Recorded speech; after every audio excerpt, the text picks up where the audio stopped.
This is the ongoing series in which I attempt to work my way through the entire original Game Boy library, 3 games at a time.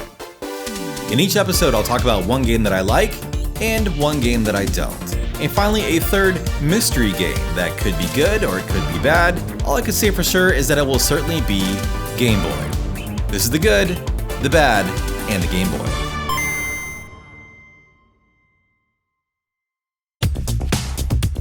You know what was big in the 90s? The Teenage Mutant Ninja Turtles. But wait, you're probably saying, the Ninja Turtles are still around today. To which I say, aw, that's cute. It's true, unlike many other franchises from the 80s and 90s, the Ninja Turtles never really went away. They always seemed to somehow stay relevant.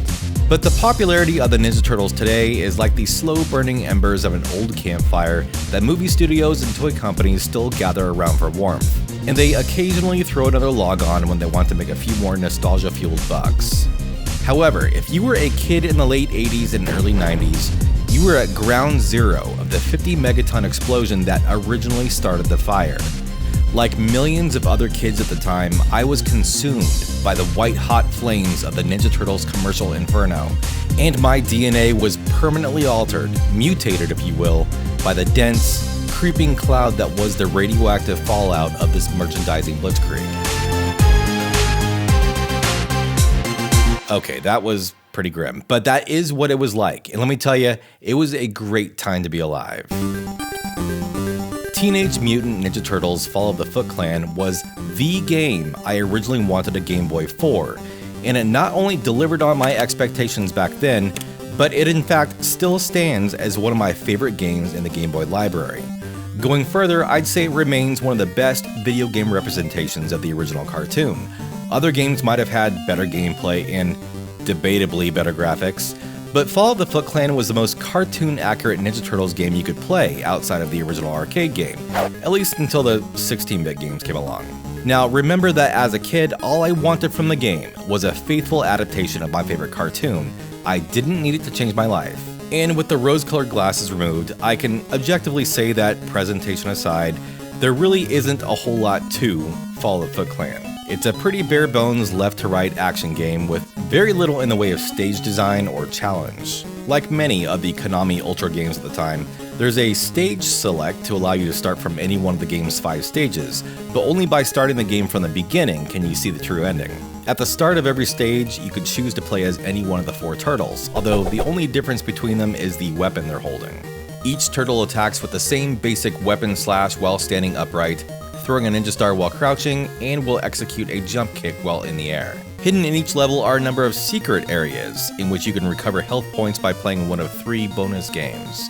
A target practice game, some weird game with Krang involving ninja stars, I don't know how to explain it, and one where you just have to guess what number Splinter is thinking about. By the way, all but the target practice game are a complete waste of your time. Now, just as a general observation, some of the very best looking games that ever appeared on the Game Boy were made by Konami Ultra. The level of detail that they managed to squeeze into every screen was so far beyond what other developers were doing at the time that they truly stood alone. And games of this era all have a certain look that is hard to quantify but is distinctly Konami Ultra. Fall of the Foot Clan falls squarely into this catalog of games. This game looks so much better than what is essentially a quick and dirty license game has any rights to.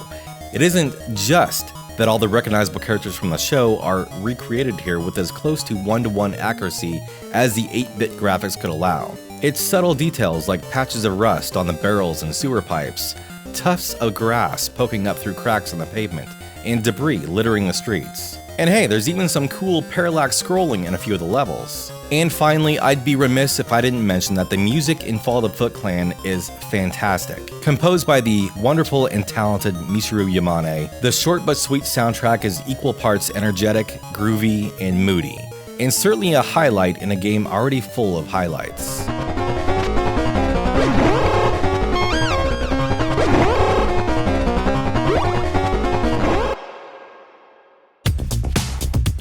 You know what was big in the 90s? Gross out humor. Yeah, fart jokes are still funny today, but there was a particular brand of it back in the 90s, with an abundance of neon slime and character designs that I can only describe as body horror for kids. Looking back on it, it's kinda weird, but at the time, it was honestly pretty rad. You know what was also big in the 90s?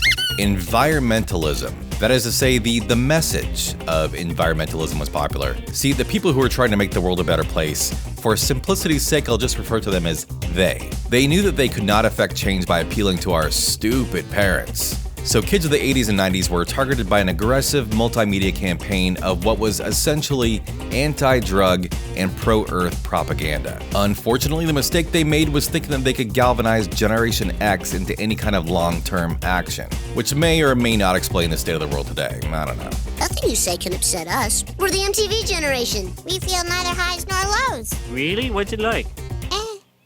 The Toxic Crusaders is like if you took all the fads from the 90s and combined them into a single franchise.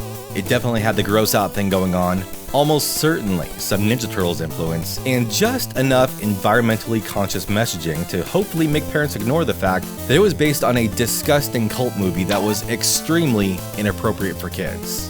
Toxic Crusaders was proof that no matter how trashy the movie was, or how hard its R rating was, you could slightly remold it to fit the trends of children's television programming and merchandise the shit out of it. Wait, was that the joke?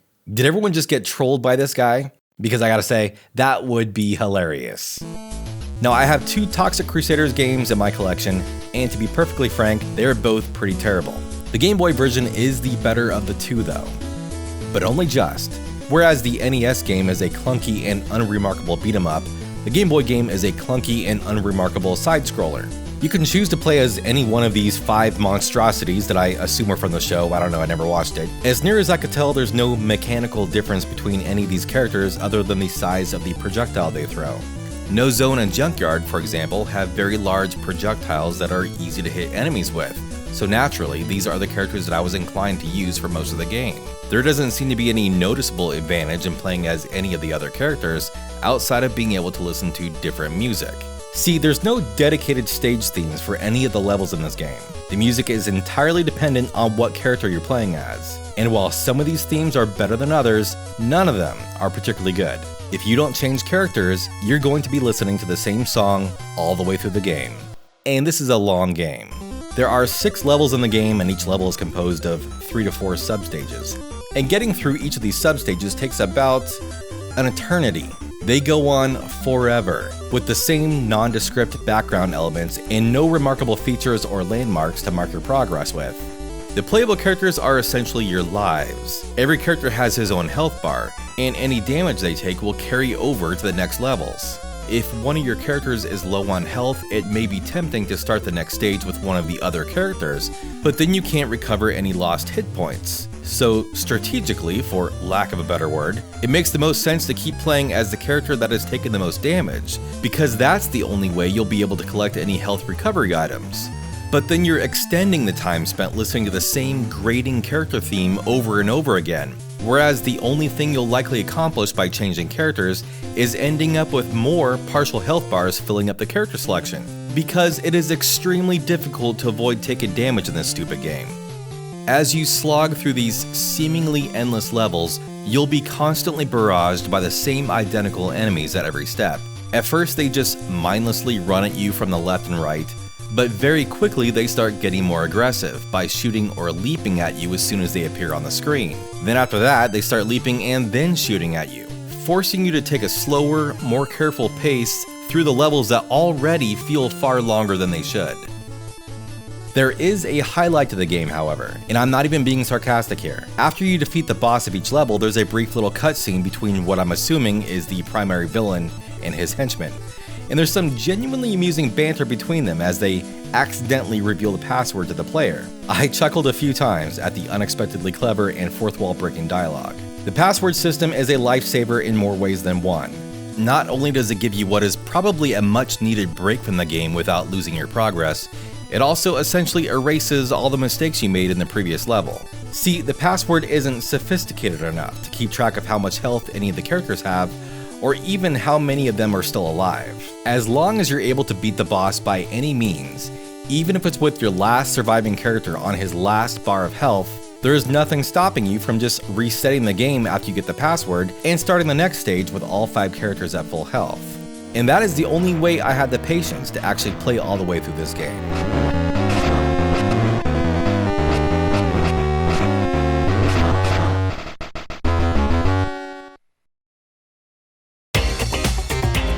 You know what was big in the 90s? Well, at this point, I sure hope you do. In the 90s, we were all about recycling and not doing drugs and not dumping toxic waste into the river. And if you could do all those things while at the same time being either a mutant, an alien, or a ninja, or any combination of those, well, I don't think it would have been possible to get more radical than that. Full disclosure, I'm extremely unfamiliar with this character. The first time I'd ever even heard of Zen the Intergalactic Ninja was when I pulled the NES cartridge out of a box of random games that I'd gotten off eBay a few years ago. Since then, I've learned that the game was based on a comic book series, and I'm guessing it must have dealt with some environmental issues because the NES game was very heavy-handed in that regard. Also, the NES game was kind of crappy. I didn't like it very much. Now, I always assumed that the Game Boy version of Zen was the same as the NES game. So I was surprised to learn recently that it's an entirely different game. If you've experienced any of Konami's other Game Boy games, either under the Konami name or their Ultra label, then this game is likely going to be immediately familiar to you. Earlier, I talked about the striking and distinctive art style that all other games seem to have in common, and Zen fits right in there. It also sounds very much like a Konami game. Any one of the music tracks in this game's soundtrack would feel right at home in Castlevania Adventure or Nemesis.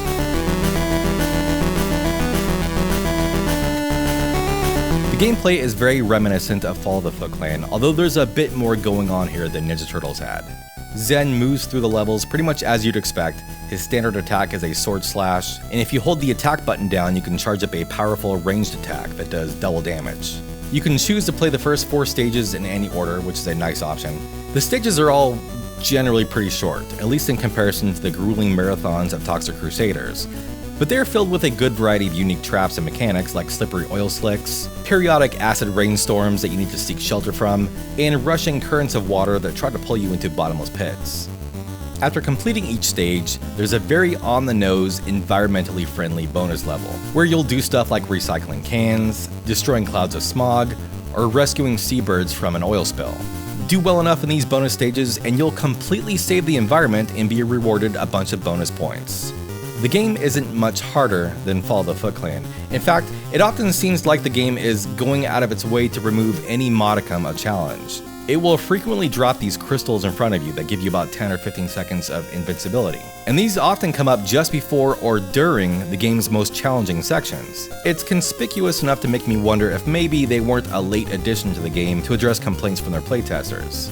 Now, to be fair, I'm not exactly complaining about the lack of challenge. I don't think a game's fun factor is necessarily dependent on its difficulty, or lack thereof. But Zen would have certainly had a bit more legs if it had allowed itself to completely ditch the training wheels. With the rock-solid Konami gameplay and impeccable presentation, I was enjoying the game enough that I wouldn't have minded spending more time with it, even if it was only through such arbitrary means as a slightly beefier challenge.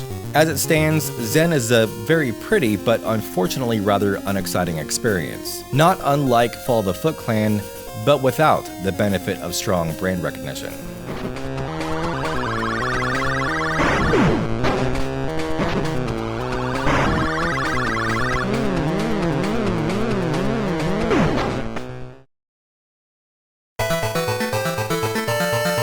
And that's 3 more games down, and still many, many more to go.